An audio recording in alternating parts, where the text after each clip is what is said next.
السلام علیکم۔ وہی ہوا جس کا ڈر تھا، جس کا اندیشہ تھا۔ فلوٹیلا یعنی 50 سمندری کشتیوں کا وہ قافلہ جس میں 44 ممالک کی 500 سے زائد انسانی حقوق کے نمبردار غزہ کی طرف رواں دواں تھے امدادی ساز و سامان لے کر۔ انہیں اسرائیل نے اپنا قیدی بنا لیا، بعض کشتیوں کو نقصان پہنچایا، اور ساری دنیا کی مخالفت کے باوجود اس مٹھی بھر آبادی والے اسرائیل نے وہی کیا جو اسے کرنا چاہیے تھا۔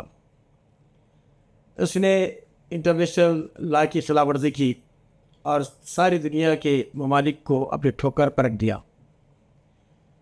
اس پر ساری دنیا احتجاج کر رہی ہے، مگر ایمانداری کی بات یہ ہے کہ اس وقت حال ایسا ہی ہے جیسا سڑک پر کوئی حادثہ ہوتا ہے، کوئی تڑپتا ہے، مرتا ہے، لوگ تماشا دیکھتے ہیں، کوئی مدد کو آگے نہیں آتا۔ جس طرح برسر عام کوئی کسی کو قتل کرتا ہے، لوگ دیکھتے ہیں، شیخیں لگا مارتے ہیں، مگر نہ کوئی بچاتا ہے، نہ کوئی کسی کی مدد کرتا ہے۔ آج غزہ کا حال ایسا ہی ہے۔ یقیناً ساری دنیا اس کی حمایت میں اٹھ کھڑی بھی ہے۔ تمام دنیا کے طاقتور ممالک جنہوں نے اپنے کارکن روانہ کیے تھے وہ احتجاج کر رہے ہیں، اسرائیل کی مذمت کر رہے ہیں، مگر ان ممالک کو چاہیے کہ پورے ایک ساتھ ہو کر اسرائیل کا نام و نشان مٹانے کے لیے اس پر حملہ کرے، اور نیتنیاہو جہاں کہیں نظر آئے اسے صف ہستی سے مٹا لیا جائے۔ یقیناً آج ہٹلر کو سلام کرنے کو جی چاہتا ہے، جس نے یہودیوں کو قتل عام کیا تھا، اور اس نے یہ کہہ کر بعض یہودیوں کو چھوڑ دیا تھا کہ تاکہ دنیا انہیں دیکھ کر سمجھ سکے کہ وہ کس قدر حرامی ہوتے ہیں۔ آج اسرائیلیوں نے، خاص طور پر ان کی فوج نے اور نیتنیاہو نے اپنے رویے سے، اپنے کردار سے لوگوں کو اس سوچنے پر مجبور کر دیا کہ اگر ایک اسرائیلی اور سانپ نظر آئے تو سانپ کو چھوڑ کر اسرائیل کو سزا دی جائے۔ ناظرین، فلوٹیلا اپنی امداد پہنچا سکا نہیں پہنچا سکا وہ اپنی بات ہے، مگر جس جذبے کے ساتھ ساری دنیا کے حقوق انسانی کے لمبردار جس طرح سے مدد کے لیے آگے بڑھائے وہ قابل تعریف ہے۔ نوجوان لڑکی گریٹا تھنبرگ واقعی سلام کرنا چاہیے، جس نے اپنی جان کی پرواہ کیے بغیر اس قافلے کی قیادت کی۔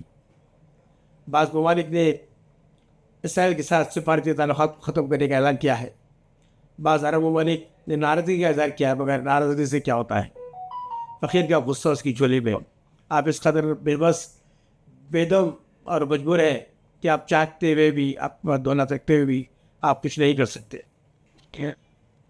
امریکی صدر ٹرمپ نے بہت اچھا بیان دیا، بالکل ایک ہالی ووڈ کے اداکار کی طرح۔ اس نے کہا کہ اسرائیل نے اپنی حدیں پار کر دی ہیں، مگر ٹرمپ سے زیادہ ڈوغلا اس دنیا میں شاید اس وقت کہیں موجود ہو۔ ان کی بات پر کبھی اعتبار نہیں کیا سکتا۔ اگر واقعی وہ سپر پاور ہے تو پھر اس کو سزا دی جائے اسرائیل کو۔ یہ محنت، یہ جذبہ انشاءاللہ رہے گا نہیں جائے گا۔ یہ حالات اب بتا رہے ہیں کہ انشاءاللہ وہ دن دور نہیں ہے جب نیتنیاہو بھی صف ہستی سے بٹ جائے گا اور اسرائیل کے مجید کا بھی خاتمہ ہو جائے گا، کیونکہ جب ظلم بڑھ جاتا ہے تو بڑھ جاتا ہے۔ ظلم کی ٹہنی ہمیشہ کمزور ہوتی ہے۔ آج فلسطینیوں نے جو قربانیاں دی ہیں، آج جس طرح سے ان کے نسل در نسل موت کے منہ میں جا چکی ہے، ان کا خون کبھی رائے گا نہیں جائے گا، اور آنے والا وقت اسرائیلیوں سے ایسا بھیانک انتقام دے گا کہ وہ اپنے آپ کو اسرائیلی کہنے شرمائیں گے۔ آج ساری دنیا میں جہاں جہاں پر بھی اسرائیلی ہے، ان کے ساتھ ان کو یہ احساس دلانے کی ضرورت ہے کہ تم ذلیل ہو، تم لوگ نسل حرام ہو، تم جو ہے اس زمین پر رہنے کے قابل نہیں ہو۔ ہم غم کا تو اظہار کرتے ہیں، مگر فلوٹیلا کے وہ تمام